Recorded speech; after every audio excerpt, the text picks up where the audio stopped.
Olá, sou o professor César Garoff, professor de matemática.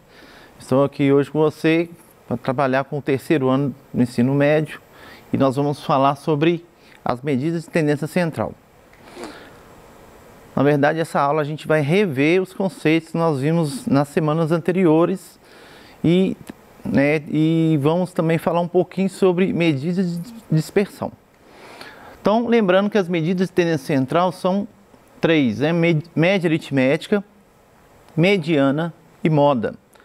Vamos explicar um pouquinho de cada um aqui e algumas características também. Média aritmética. A média aritmética nós temos dois tipos. No caso, nós temos a média aritmética simples, que para a gente obter ela, a gente precisa somar os valores. Então, nós temos aqui ó, x1, que representa o valor 1, x2 representa o valor 2, e assim por diante, até a gente chegar ao último elemento do conjunto que a gente representa ali pelo xn. Então nós temos que somar todos os elementos e dividir pela quantidade desses elementos. A segunda média aritmética que nós já estudamos foi a média aritmética ponderada. A média aritmética ponderada ela é calculada utilizando aí o peso. Então nós temos o peso 1, que multiplica o valor 1, mais o peso 2, que multiplica o valor 2, mais o peso 3, que multiplica o valor 3, até chegar no último peso, que multiplica o último valor.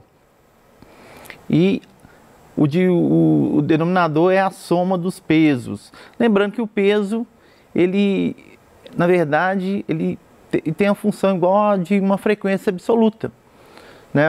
Se você tem um valor que repete várias vezes, aquele número da frequência absoluta é o peso daquele número.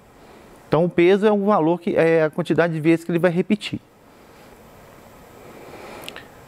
Generalidade sobre a média aritmética. É facilmente calculável. Então, a média aritmética é facilmente calculável por quê? É simplesmente somar os valores e dividir pela quantidade deles. Não tem nenhum outro cálculo mais complexo para ser feito. Né? São operações simples de ser feito. Então ela é facilmente calculável. É rigorosamente definida e exata. Quando fala rigorosamente definida, é porque toda vez que você vai pegar um conjunto de dados e calcular uma média, você vai obter um valor. Então sempre ela vai estar definida. Não existe uma situação que não existe a média aritmética no conjunto. E quando fala que ela é exata, é porque é apenas um número, um valor. Né? Não quer dizer que um valor é um valor exato, não. Pode ser um valor, por exemplo, um número irracional. Dependendo se o conjunto de dados também apresenta números irracionais. Né? Mas, quando fala exata, não quer dizer que ela tem uma casa decimal finita. Né? Ela pode ser uma dízima periódica, por exemplo. Então, as casas são infinitas. Então, a questão de ser exata aí não é um número exato. É porque existe apenas um valor, uma média, para aquele conjunto. Resume em um único número todos os dados do conjunto. Então, o conjunto, você tem um conjunto de dados, quando você calcula a média aritmética, aquele valor está representando todo aquele conjunto.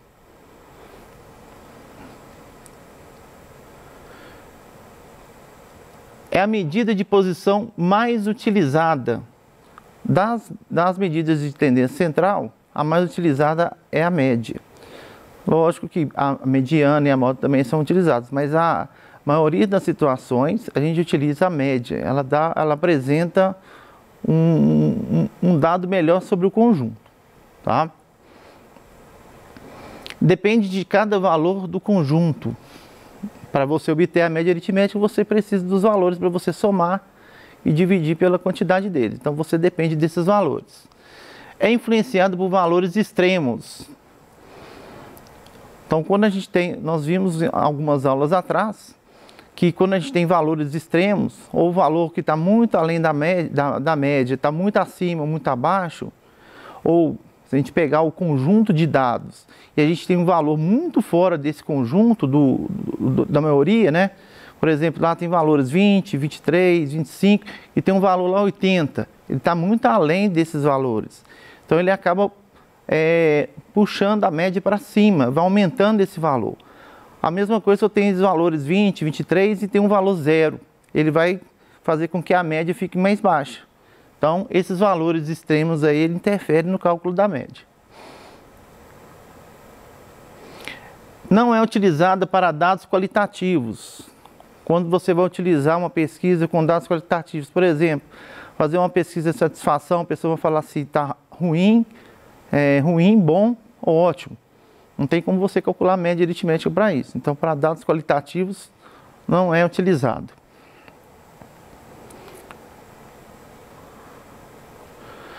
Coincide ou não com um dos dados.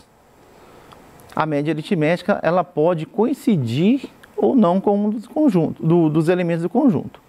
Mas você vai fazer o cálculo, pode ser que às vezes ele vai ser igual a algum elemento desse conjunto ou não.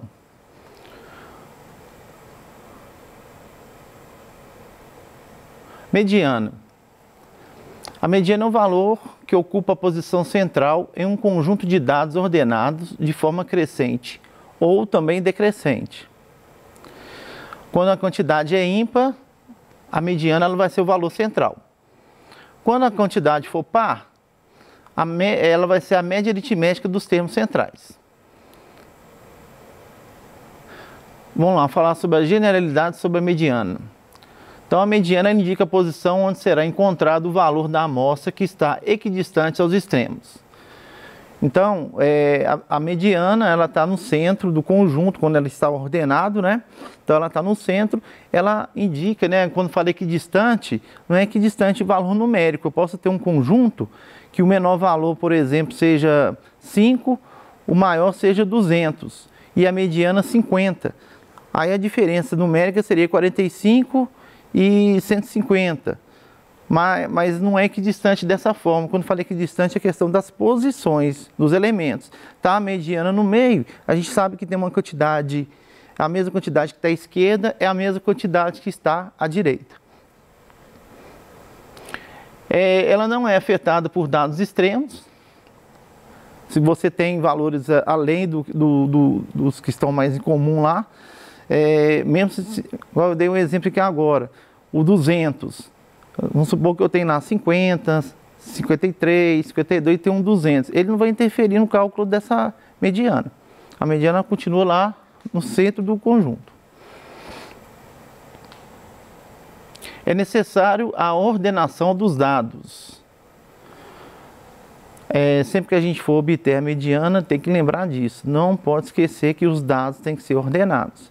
Às vezes a pessoa vai querer calcular a mediana, não esquece de ordenar e vai encontrar o elemento errado. Então, sempre há necessidade de ordenar. No caso aí, a medida de tendência central que precisa disso é justamente a mediana. Coincide ou não com um dos dados. A mediana ela pode coincidir ou não. Lembrando que quando ela tem uma quantidade ímpar de elementos, a mediana coincide com um elemento do conjunto. Quando a quantidade é par, aí vai coincidir dependendo se os dois termos centrais são iguais ou... não, quando eles são iguais, ele vai coincidir. Se caso eles forem diferentes, não vai coincidir com os elementos do conjunto, com o elemento do conjunto. A moda. Moda é o valor que mais aparece em um conjunto de dados. Aqui também coloquei ou valores, que pode ser mais de um valor, como também pode não existir esse valor. Não pode existir a moda, né? Generalidade sobre a moda. É de fácil compreensão, é mais fácil de você entender o que é a moda, até mesmo explicar. A moda é simplesmente aquele valor que mais aparece, que mais repete no conjunto. Então é de fácil compreensão. Ele pode não existir um conjunto de dados ou ocorrer mais de uma vez em outros. Às vezes acontece de algum conjunto não ter moda, quando todos têm a mesma frequência absoluta, como também pode ter conjuntos que vai ter mais de uma moda. Quando esses elementos que estão destacados, que têm uma frequência absoluta maior, as frequências são iguais. O seu cálculo pode depender de alguns dados do conjunto. Então, vai depender de alguns elementos.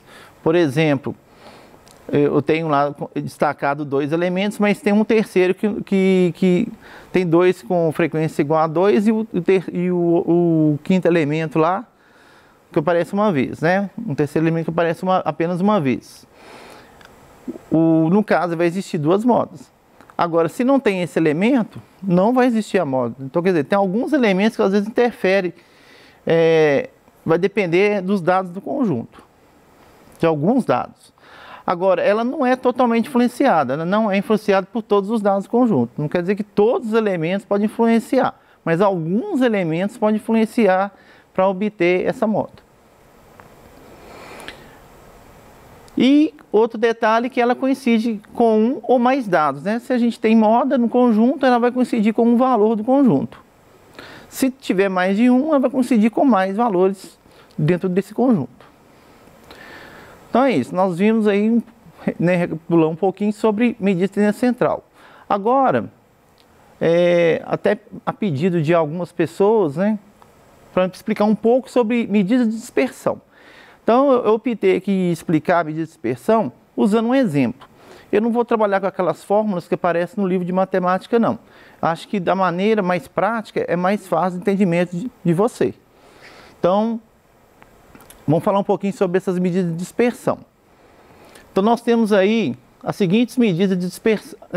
Primeiro, vamos saber o que é medida de dispersão, né? São as medidas estatísticas que descrevem o comportamento de um conjunto de dados em torno das medidas de tendência central. Então, é o seguinte, é você verificar se aquele conjunto de dados, eles estão bem próximos dessas medidas centrais. Quando você tem, vamos supor que nós temos 2 conjuntos de dados. Esse conjunto está mais próximo das medidas de tendência central. Esse não, eles estão mais oscilando, estão mais afastados. Então, esse primeiro aqui, ele é muito mais confiável. Ele tem uma qualidade maior dos dados do que o outro conjunto, porque ele está muito mais próximo, né, realmente representa, está próximo ao valor que representa aquele conjunto, que são as medidas de tendência central. No caso, nós temos quais as medidas de dispersão? Nós temos a amplitude, o desvio médio, a variância e o desvio padrão. Então, vamos pegar um exemplo aqui que eu vou explicar essas 4 através desse exemplo. Então, o número de acidentes em um trecho de uma rodovia foi computado mês a mês durante o primeiro semestre de 2017. Foram obtidos os seguintes dados: 20, 14, 15, 20, 27 e 30. Determine a amplitude, o desvio médio, a variância e o desvio padrão. Então, primeiro, né, eu vou colocar os valores dentro de uma tabela aqui. Por que eu coloquei numa tabela? Para facilitar para encontrar as medidas de dispersão, que é o desvio médio, a variância e o desvio padrão. Até coloquei 2 linhas aqui embaixo, mas eu ainda não vou preencher elas não. Na hora que a gente chegar lá, na hora que for falar de desvio médio, desvio padrão e variância, eu vou explicar o que eu vou colocar nessas linhas. Então aqui tem os valores lá que foram apresentados do exercício. Primeira coisa que está falando é a amplitude. Né? O que seria amplitude? Amplitude é a diferença entre o maior e o menor valor do conjunto de dados. É você descobrir, né, qual a margem do menor para o maior, a margem desse conjunto. Então, aqui nesse aqui, o maior é 30, a gente pode ver aí na tabela, o 30 é o maior elemento, o 14 é o menor. Então, a gente vai subtrair 30 menos 14 é 16. Então, a amplitude desse conjunto de dados aqui é 16. Isso aí é importante, você saber a amplitude.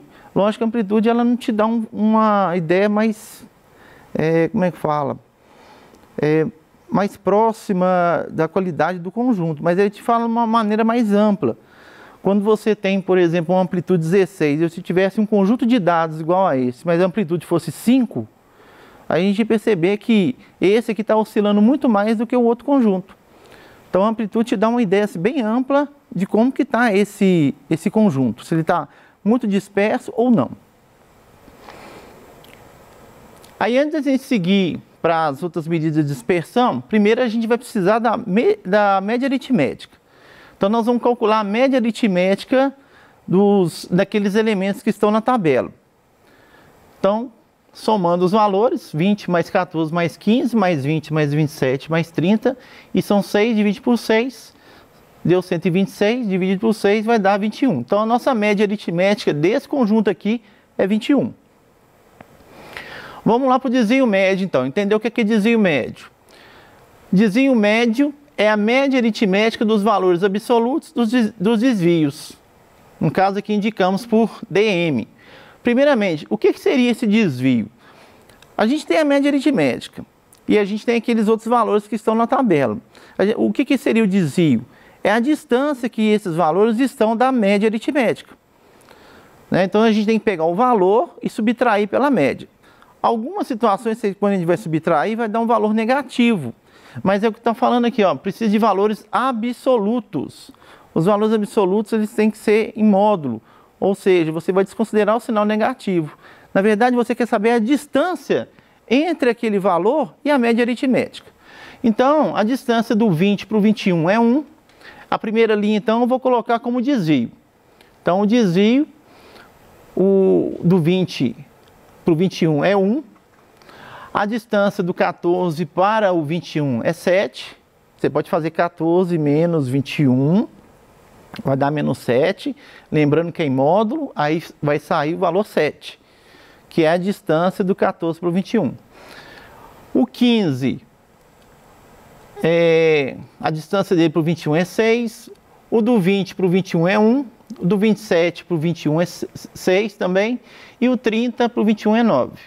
Agora nós vamos fazer o desvio médio. Desvio médio é o quê? Fazer a média aritmética dos desvios. Vamos somar os valores, dividir por 6. Somou, deu 30. 30 dividido por 6, 5. Então o desvio médio nessa situação é que é 5. A variância. A variância é a média aritmética dos quadrados dos desvios. Indicamos por, esse símbolo aí é uma letra grega, sigma. Então, sigma ao quadrado. Então, ela vai ser a variância. A variância é a média aritmética dos quadrados dos desvios. Então, agora a segunda linha, eu vou usar o desvio elevado ao quadrado. Então, vou pegar todos aqueles valores dos desvios e levar ao quadrado. Então, no primeiro ali era 1, elevado ao quadrado vai dar 1. 7 elevado ao quadrado, 49. 6 ao quadrado, 36. 1 ao quadrado, 1. 6 ao quadrado, 36. E 9 ao quadrado, 81.